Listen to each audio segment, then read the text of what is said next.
India के सबसे thrilling podcast की best horror stories only on खूनी मंडे क्लिप्स। Subscribe now. जैसे एक मेरा स्टूडेंट है, लास्ट ईयर मिला था मुझसे, वो साधक है। तो वो मुझसे बताता है कि सर, कि उसको पता था कि मैं हॉरर में स्टोरी सुनाता हूँ। मुझसे एक दिन आता है, बोलता है कि सर आपको भूत देखने का। नहीं देखने भाई। मुझे ऐसा कोई शौक नहीं है। तो नहीं सर, आपको अगर देखना है तो मैं दिखा सकता हूँ।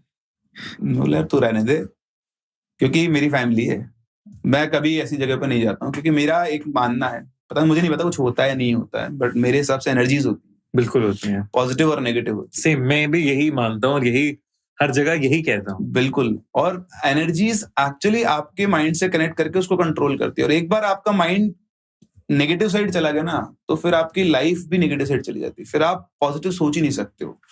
तो मैं कई बार ऐसी जगह पर गया हूँ जहाँ पे बहुत डेंस नेगेटिविटी फील होती है।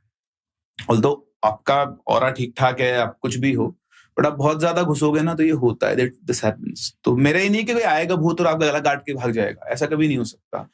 बट समटाइम्स क्या होता है कि आपकी कनेक्टिविटी अगर किसी नेगेटिव चीज से कनेक्ट हो गया आप, तो फिर आपका दिमाग में पूरी नेगेटिविटी छा जाती है। एक्चुअली वही होता है, लोगों के साथ भी होता है। फिर वो धीरे धीरे क्या होता है, वो मैनिफेस्टेशन होना शुरू हो जाता है। तो वो सब साइकोलॉजिकल गेम होता है।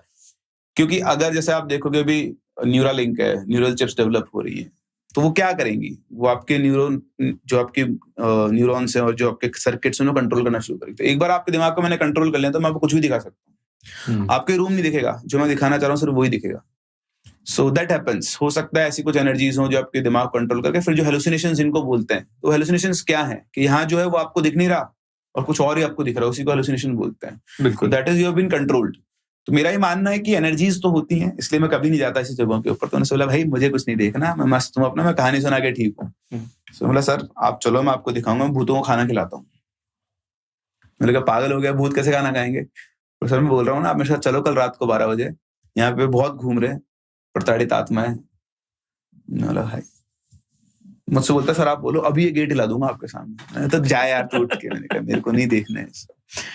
अब वो कहता था, मैंने कभी ट्राई नहीं किया, बट उसने एक चीज की, मेरे सिर पे ऐसे हाथ रखा उसने, और ऐसे 2 बार 3 बार ऐसे किया तो मेरा सिर भारी हो गया बुरी तरह से। मतलब अभी मैं बिल्कुल नॉर्मल हूँ, आपसे बात कर रहा हूँ।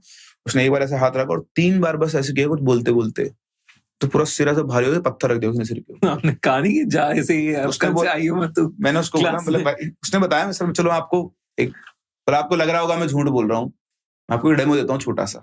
तो उसने करके दिखाया, मतलब वाकई मेरा सिर भारी हो गया।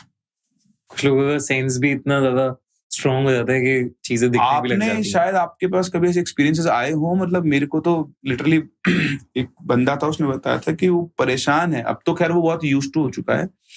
एक एज के बाद पता नहीं उसको क्या हुआ, उसको लोग दिखना लग गए, एंटिटीज, नॉर्मल नहीं।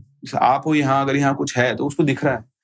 तो शुरू में तो बहुत डर लगता था उसको, बट अब वो यूज्ड टू हो चुका है, दिखना ही मेरे को ये पावर है, साइकिक पावर्स इनको बोलते हैं। अब साइंस में उसको साइकिक पावर्स बोलते ही हैं, होता ही है।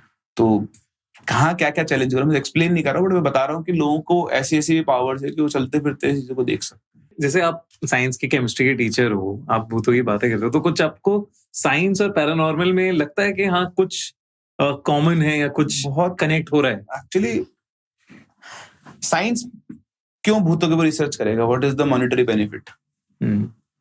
क्या फायदा पड़ेगा? बट अगर आज आप लेट्स गो इनटू 60s और 40s और 1930s में चले जाते हैं। चलो आप किसी को ही बोलो कि आप बिना, मतलब यहाँ आप इंडिया से यूएस में किसी से वीडियो कॉल पे बात कर सकते हो। दैट इज अ मैजिक, एक जादू है। मैं आपके फोन से अपने फोन में डेटा ट्रांसफर कर लूं बिना टच किए, बिना वायर के, वो जादू है। तो मैजिक है, मैजिक हो रहा है। और कहीं ना कहीं एक्चुअली क्या है, यूनिवर्स में जो कॉस्मिक एनर्जीज को आप कैसे चैनलाइज करते हो, दैट इज द पार्ट।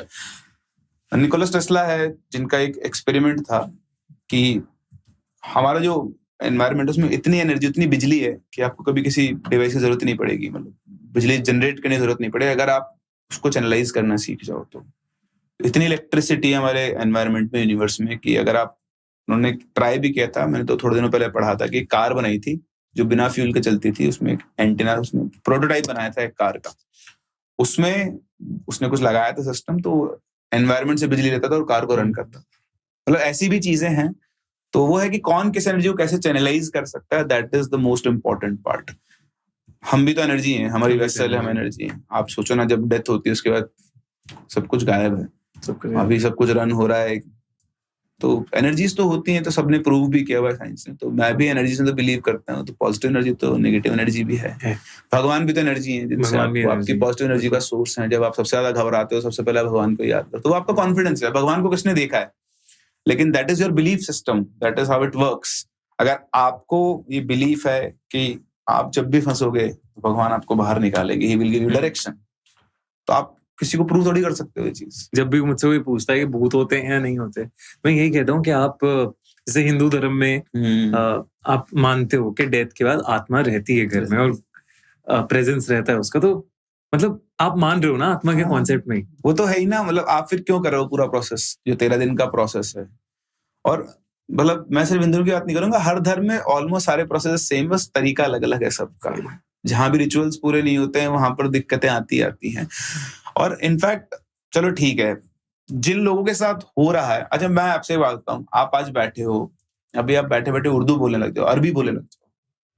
मतलब मैंने साइकेट्रिस्ट से बात की हुई है इन चीजों के बारे में, तो उन्होंने भी एक्सेप्ट किया था कि देखो कुछ केस होते हैं जिनमें पोजेशन होता है। और एक केस तो साइंटिफिकली प्रूव्ड है, मतलब आई थिंक 1980s की बात है, ये यूपी का ही केस है। एक लेडी थी, तो उसके अंदर कोई दूसरी लेडी की आत्मा आ गई थी। तो मेरा पूरा रिसर्च तो हुआ नहीं, इस पर याद नहीं हुआ ढंग से।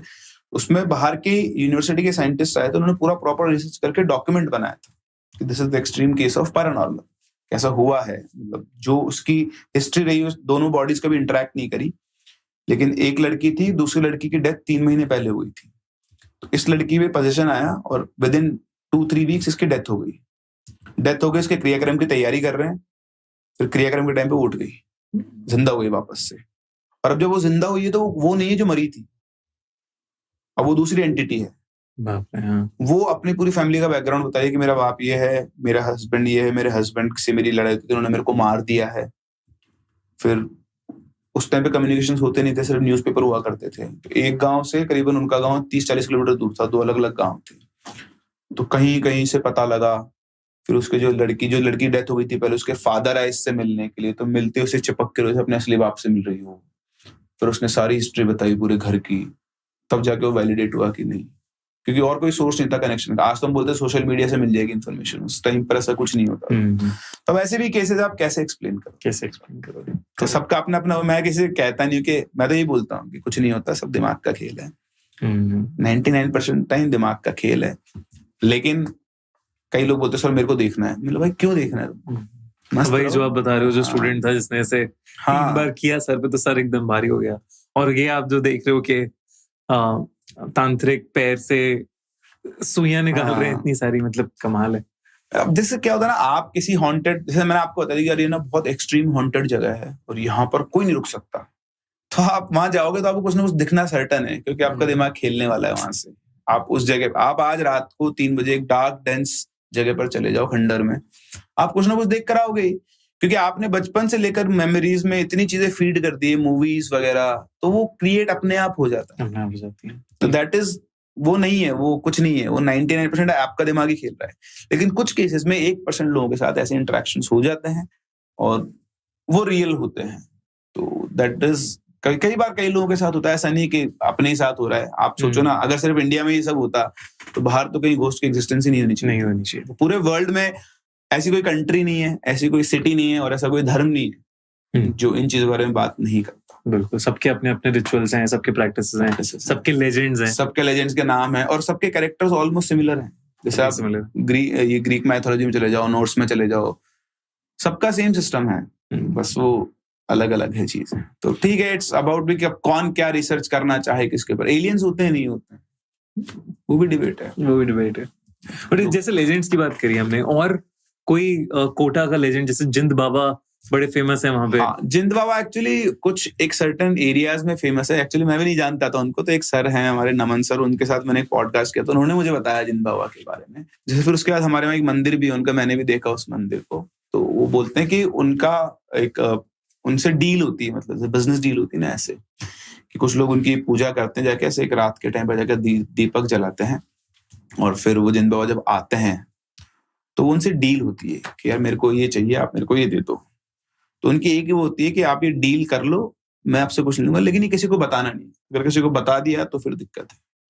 तो उन्होंने मुझे बताई थी कि एक बंदे, उनके कुछ रिलेटिव थे, तो बहुत ज्यादा कुछ अच्छा नहीं कर रहे थे लाइफ के अंदर, तो उनको कहीं से जिंदा वगैरह में पता चला। तो उन्होंने बहुत सच्चे मन से रोज रात को, आई थिंक शनिवार को या फ्राइडे को रात को 12 बजे के बाद, 12 बजे के आसपास जाके उनका एक दीपक जलाना होता था, तो वो जलाते थे और कुछ बोलते थे।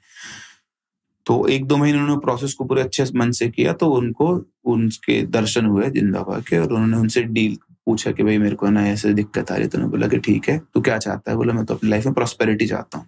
बोला ठीक है, तेरे को मिल जाएगी, पर ये बात किसी को मत बताना, मतलब किसी डिस्कस नहीं करना। तो उसके अगले दिन से उन्होंने जो काम करे वो काम करना शुरू, अच्छा हो जाए धीरे धीरे, मतलब कुछ ही 4-6 महीनों में बढ़िया उनका, जहाँ 0 लेवल पे थे वो अच्छे खासे लेवल पर आ गए। तो अब सबको पता लगेगा क्या हुआ क्या नहीं हुआ। तो उनकी वाइफ भी थोड़े चिंतित की, पर ठीक है, उनका चलता था। तो इनको अब क्या होता है, आदमी के अंदर भी होता है कई बार, बार बार कोई पूछता है। उनकी वाइफ ने 1-2 बार पूछा तो उन्होंने बताया नहीं, पर पता नहीं ऐसा कुछ इंसिडेंट हो गया अपनी वाइफ को। हाँ, ये हुआ था कि वो रात को उठ के जाते थे, हो गया, लेकिन ऐसा नहीं आप पूजा छोड़ दोगे, आपका विश्वास तो और बढ़ जाता है ना। तो हर रोज रात को सैटरडे को उठ के जाया करते थे, सब सो जाते थे उसके बाद में। तो उनकी वाइफ ने 2-3 बार उनको देखा था, तो बोलते तुम रात को कहाँ जाते हो? तो बोलते मैं बता नहीं सकता तेरे को कहाँ जाता हूँ। तो बोले नहीं। अब वाइफ का दिमाग तो है, तो चक्कर इसका तो कोई ना कोई रात को उठ के जाता है तो कहीं और। तो उसने बोला मैं कहीं नहीं जाता भाई, मैं पूजा करता हूँ, पूजा करना है। तो मतलब क्यों, रात के टाइम पे कौन सी पूजा होती है? अब जब वाइफ नहीं मान रही तो आप क्या करोगे? तो उन्होंने अल्टीमेटली बताया कि मैं जिंद बाबा की पूजा करता हूँ, उनसे मेरी डील हुई है, घर में जो भी कुछ है ना सब उन्हीं की वजह से, मैं उनकी पूजा करने जाता हूँ। तब डील ब्रेक हो गई। डील ब्रेक हो गई तो अब जो हुआ था वो वापस से रिवर्स हो गया। मतलब अगले 3 महीनों में वो वापस से उनके जो भी चीजें चल रही थी सब बंद हो गई। जो घर वर थे, जो लैंड्स वगैरह थे, उन पे किसी ने कब्जा कर लिया, लोन्स वगैरह बढ़ गए, और 4-6 महीनों वापस से उनकी वही हालत हो गई। और फिर आई थिंक वो उनको कैंसर डायग्नोस हुआ, ऐसा कुछ था, और 6-7 महीने में डेथ हो गई थी। तो ऐसा उन्होंने बताया था। तो वो डील विद द डेविल वाला केस है। यहाँ डेविल नहीं है, यहाँ पे वो है, लेकिन उनकी एक ही कंडीशन है कि जो है अब बताओगे नहीं किसी को, आपने बता दिया तो फिर मैं अपने तरीके से